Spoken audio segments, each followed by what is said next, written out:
welcome back. How was work? It was good? It was also pretty rough too, huh? It sucked. Damn. Shit. Sorry. Um, well, never mind that. You're home now. Why don't you come sit down next to me on the couch? Come on, the fire's crackling and I'm reading a story, I'm catching up a little bit on my reading. Oh, what am I reading? I'm reading, like the stories that your parents used to read you when you were younger to go to sleep. Yeah, like Dr. Seuss or like some old, like, I guess, fables or fairy tales. Yeah, stuff like that. Well, stop looking at me, stop staring at me, It's cold outside, take all that heavy clothing off of you, man. Come sit down, the fire feels great. Yeah, it makes you feel nice and warm, your fur feels great. I've been sitting here for the last hour, Jeez. It's real nice. I was like waiting for you to get home. I was like, damn, when the hell are they gonna get home? And here you are, looking at me, reading a book. Come on, get over here. You want like some food or a glass of water? Okay, you already got it. You already got food from outside. Okay, that's fine. That's good. What did you eat? Nice. Yum. I love that place. Okay. Wow, you look tired as hell. uh, well, I'm reading, I guess, what you would call bedtime stories. Do you want me to, I don't know, do you want me to read you some? I'm here already. I mean, I have a few books here next to me. I have, let's see. I got this one really old one. It's called Goodnight Moon. Where the Wild Things Are. Let's see what else we got here. The Giving Tree by Shel Silverstein. Oh, I remember in elementary school or grade school, like the books they would have, like by Shel Silverstein, and it would have just his massive face in the back cover. That used to scare me a lot when I was younger. Yeah. Let's see what else we got here. We got Dr. Seuss, Green Eggs and Ham. Yeah, that's a classic. Yeah, I know. Dr. Seuss is not the best person in the world. He's kind of racist. Not kind of, very, very racist. We don't fuck with him at all. We hate him. But this story is a classic. I gotta read it. I gotta read it again because I guess it helped me try new things. Green Eggs and Ham is goated. What can I say? Yeah. Okay. Well, do you want me to read you some stories? Yeah? Okay. Okay. Well, what should we start on? Goodnight Moon? No, you want to start on. Okay. All right. Let's start on the Giving Tree. Why not? All right, come on, sit down. Okay. Here's the Giving Tree. All right. Meow. Okay. Let me get this book out. Hold on.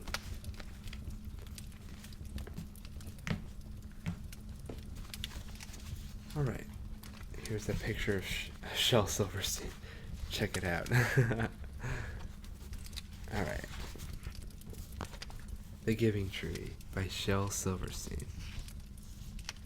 Once there was a tree, and she loved a little boy. And every day the boy would come, and he would gather her leaves and make them into crowns and play king of the forest. He would climb up her trunk and swing from her branches and eat apples. And they would play hide and go seek, and when he was tired, he would sleep in her shade. And the boy loved the tree very much, and the tree was happy. But time went by, and the boy grew older, and the tree was often alone. Then,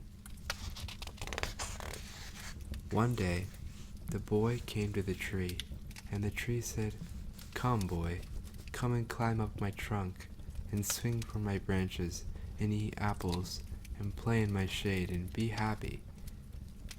"I am too big to climb and play," said the boy. "I want to buy things and have fun. I want some money. Can you give me some money?" "I'm sorry," said the tree, "but I have no money.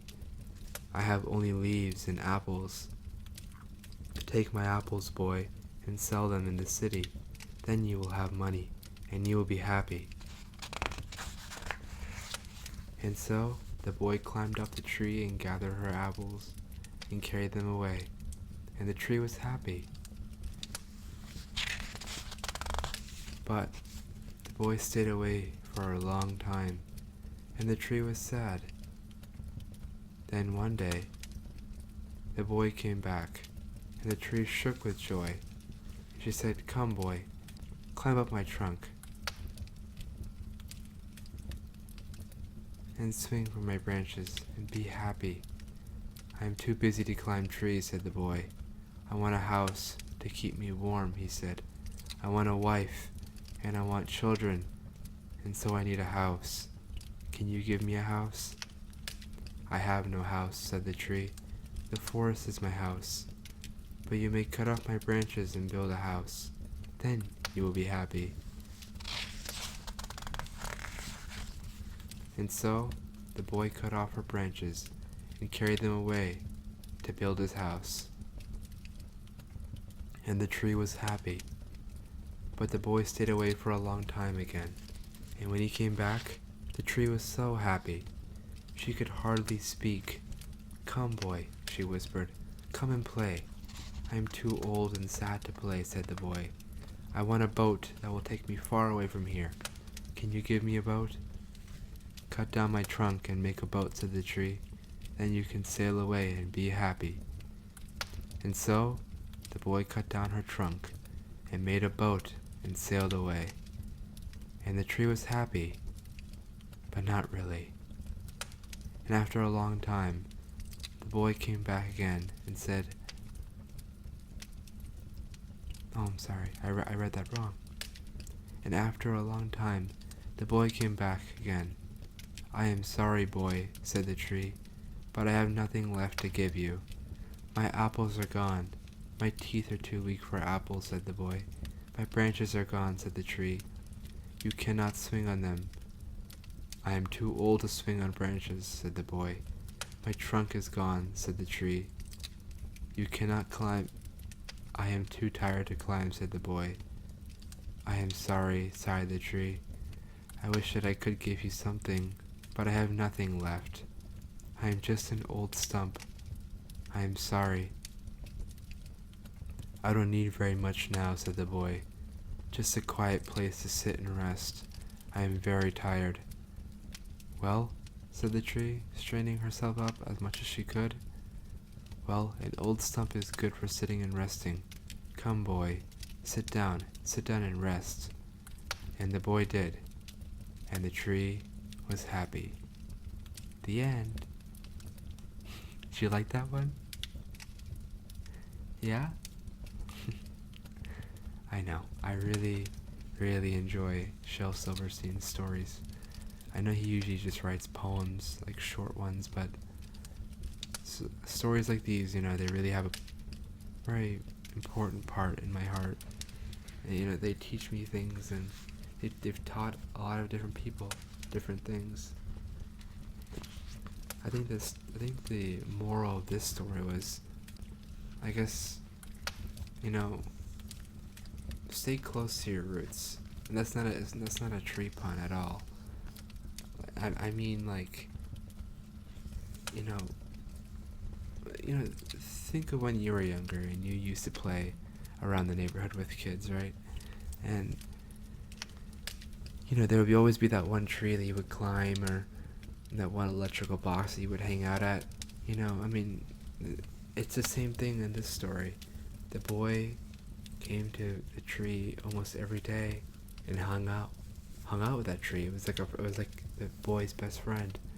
And all throughout its life, the tree's life and the boy's life, they both, I guess, quote unquote, kept in touch with each other. I don't know, that's weird as hell for me to say, but I mean, I hope you understand what I'm trying to say. Let's move on to the next story. Okay, so our next story is gonna be Green Eggs and Ham by Dr. Seuss, the racist. Okay, anyway, let's put the racism picture out of our mind just for now, and let's enjoy what he wrote. This is not one of his racist stories, by the way. We're not gonna read that ever. Okay. This one is called Green Eggs and Ham. I am Sam. I am Sam, and Sam I am. That Sam I am, that Sam I am. I do not like that Sam I am. Would you like green eggs and ham? I do not like them, Sam I am. I do not like green eggs and ham.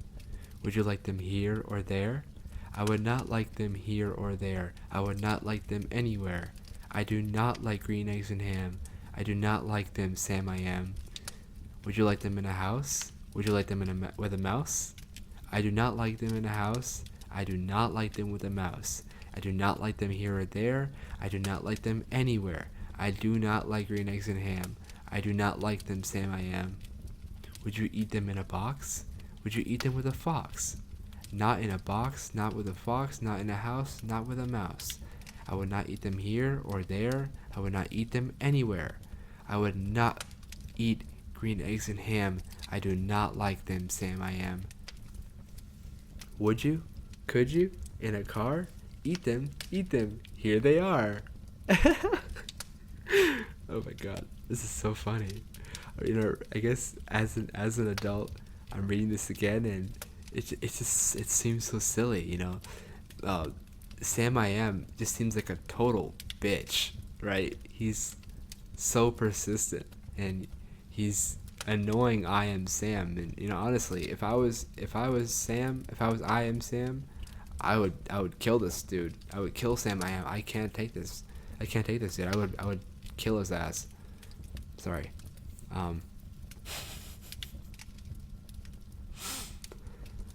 Continue. Let's continue. Okay. I would not, could not in a car. You may like them. You will see. You will like them in a tree. I would not, could not in a tree. Not in a car. You let me be. I do not like them in a box. I do not like them with a fox. I do not like them in a house. I do not like them with a mouse. I do not like them here or there. I do not like them anywhere. I do not like green eggs and ham. I do not like them, Sam I am. A train, a train, a train, a train. Could you, would you, on a train? Not on a train, not in a tree, not in a car, Sam. Let me be. I would not, could not in a box. I would not, could not with a fox. I will not eat them in a house. I will not eat them here or there. I will not eat them anywhere. I do not eat green eggs and ham. I do not like them, Sam I am. Say, in the dark, here in the dark, would you, could you, in the dark? I would not, could not in the dark.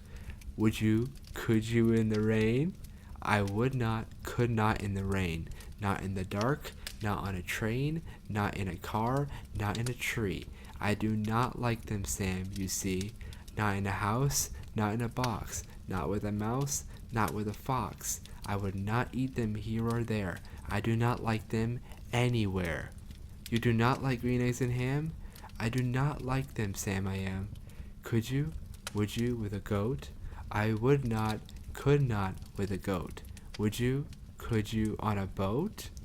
I could not, would not on a boat. I will not with a goat. I will not eat them in the rain, not in the dark, not in a tree, not in a car. You let me be. I do not like them in a box. I do not like them with a fox. I will not eat them in a house. I do not like them with a mouse. I do not like them here or there. I do not like them anywhere.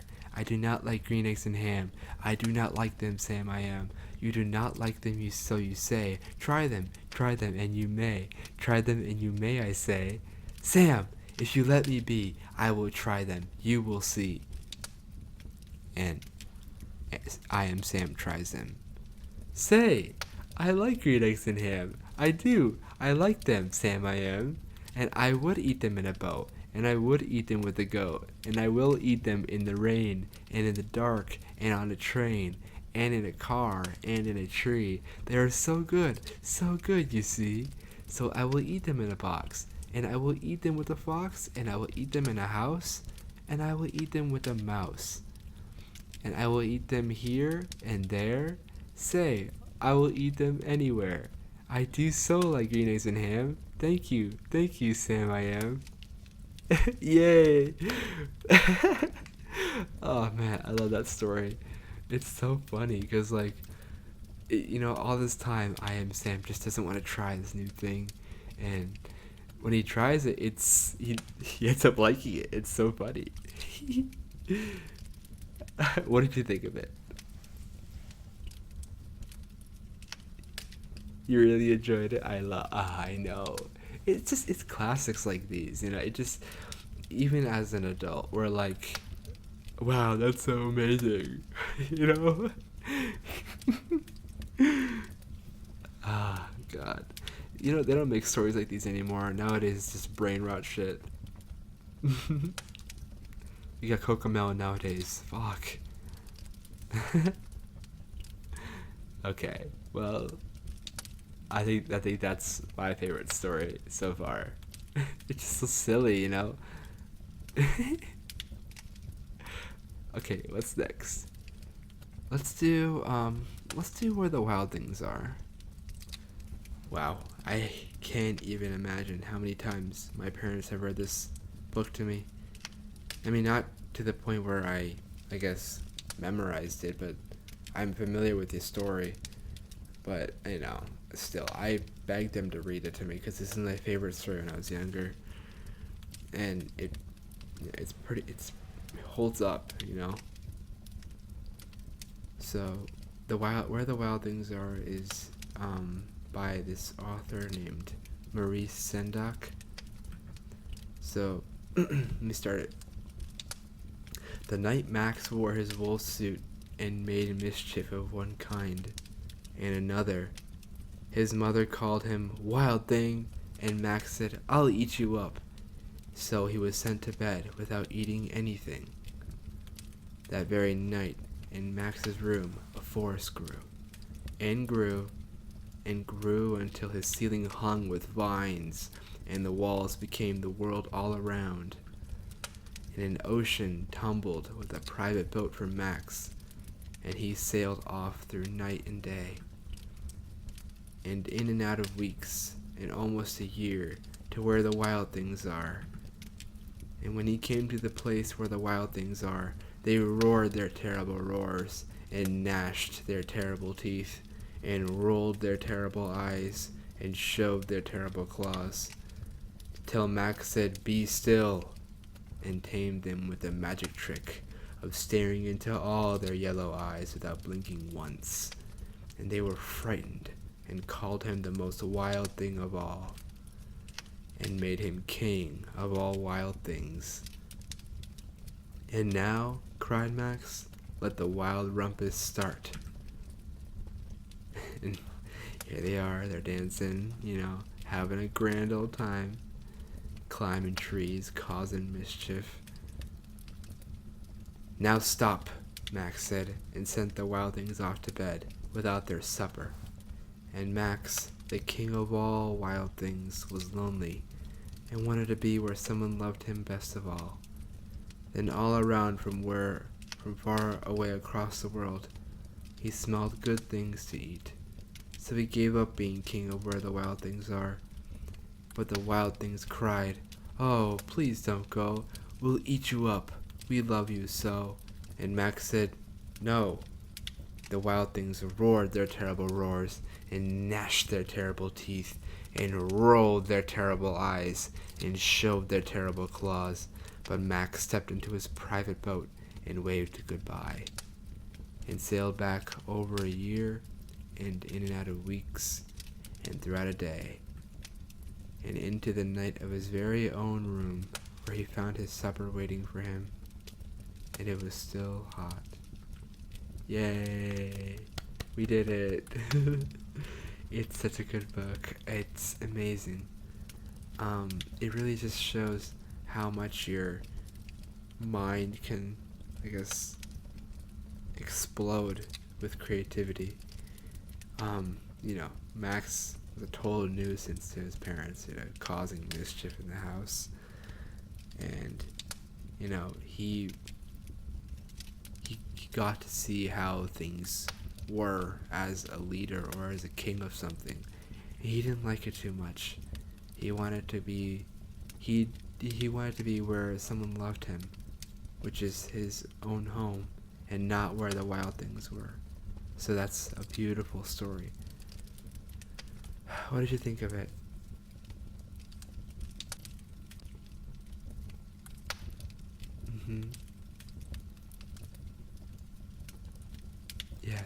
Yes. You were a bad kid too when you were younger, weren't you? Oh, well, you're a better person now, right? That's all that matters.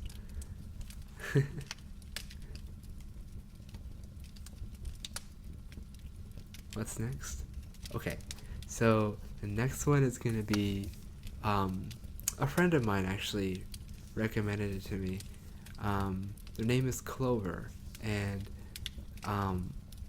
the it's not really a story, it's more a poem, but it's a story at the same time. It's actually song lyrics, but the vocalist of the band,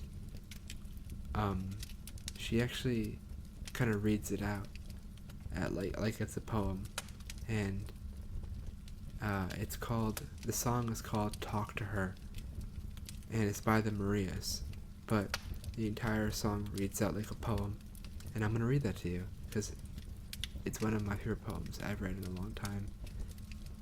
Okay. It all comes and goes in waves. Everything looks the same. The cornfields, the cows, the flies, the coughing, the musky air that fills our rows and permeates, even through the ash-infested vents from the fires eating away at the barks of trees like this moment, eating away the last dose of happiness, lingering on the dust of our bones. The other night, wrapped in crispy motel sheets, I clenched my body and pretended I was an embryo in my mother's womb. It was the only source of warmth and comfort that could sing me to sleep. But now, I see the sheep out the window on green pastures. I hope they have water. I sometimes imagine myself being reincarnated as one, and jumping over these low wire fences to freedom. I wonder how far I can make it without a human catching me, taming me, bringing me back to their living painting, a life to look at as they wash the dishes, smeared with my mother's milk that they stole from me. It's raining finally, and the rain is slowly drifting into the other lane. Eddie is driving. Everyone else is asleep, sometimes coming up for air, their heads poking up like groundhogs before sinking back into their holes. But it's not all dark and grim. There are moments of hope. They come to me when it's quiet. They come to me whenever everyone is synced in their levels of happy, which doesn't happen often. But when it does, it's nice. I wonder if we'll look back and think that these miles of cornfields, these anguished breaths, These forced smiles, these moments that were gone, the momentary calms, and the thousands of little bugs pressed against our windshield were all worth it. And that's it. That's the end of the poem. How did you like it? Did you enjoy it? I feel like to really fully enjoy it, you gotta listen to the song in its entirety. It's really a beautiful song, and you know, just reading the poem by itself gives me goosebumps, and it's really special to me because I guess it's the first poem that a friend has shown me, and you know, they went out of their way to show it to me, and they said that they thought I would really like it, and that really speaks to me because it makes me feel special. So, go ahead and form your own opinion on it. Once you listen to the song, I think you'll really like it, and you'll come to appreciate the way that the poem is delivered by the vocalist. The little pauses here, the little ways that the vocalist would say certain words. She definitely does a better job than me, but yeah, just form your own opinion on it. Tell me what you think of it, okay? The next book is Goodnight Moon. I decided to go a little bit more quieter on this one, considering that I can see your eyelids are getting heavy. Not a problem. I think Goodnight Moon is a pretty good story to end the night off. So, let me start